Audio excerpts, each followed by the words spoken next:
Halo sobat, jumpa lagi bersama YouTube channel TGS Mail. Pada pembahasan video kali ini, tutorial cara dapat paket data Smartfren murah tahun 2025. Sebelum bahas bagaimana dapatkan paket data Smartfren murah, wajib diketahui bahwa cara yang dipakai dalam video ini tidak menjamin 100% berhasil untuk digunakan pada ponsel yang sobat miliki. Oleh karena itu, pastikan tonton video sampai selesai supaya dapat mengerti pembahasan yang disampaikan. Selanjutnya, langkah pertama cara dapat paket data Smartfren murah tahun 2025. Buka aplikasi browser yang ada di ponsel. Jika sudah masuk di aplikasi browser, klik pada tab pencarian.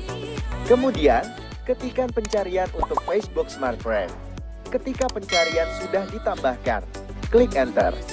Setelah itu, tunggu dialihkan pada hasil pencarian daftar website Facebook Smartfren. Apabila hasil pencarian sudah tersedia, buka website Facebook Smartfren urutan pertama.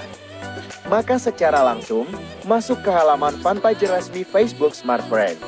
Jika sudah masuk di halaman fanpage, lalu untuk aktifkan paket data Smartfren murah, cari promo yang ada pada daftar. Apabila promo sudah ada, maka muncul promo Suci Smartfren Paid Indomaret.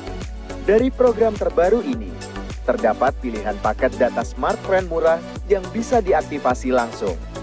Untuk yang pertama, ada paket data murah kuota 100 GB, harga Rp100.000. Dengan mengaktifkan paket, benefit yang didapat yaitu kuota utama 25 GB, kuota lokal 75 GB, unlimited nelpon, masa aktif 30 hari. Dan yang ketiga, ada paket data murah kuota 200 GB, harga Rp200.000. Dengan mengaktifkan paket, benefit yang didapat yaitu kuota utama 60 GB, kuota lokal 75 GB, kuota malam 65 GB, unlimited nelpon, masa aktif 30 hari. Jadi, pembahasan cara dapat paket data Smartfren murah tahun 2025 sudah selesai. Apabila suka dengan videonya, klik like dan subscribe. Terima kasih.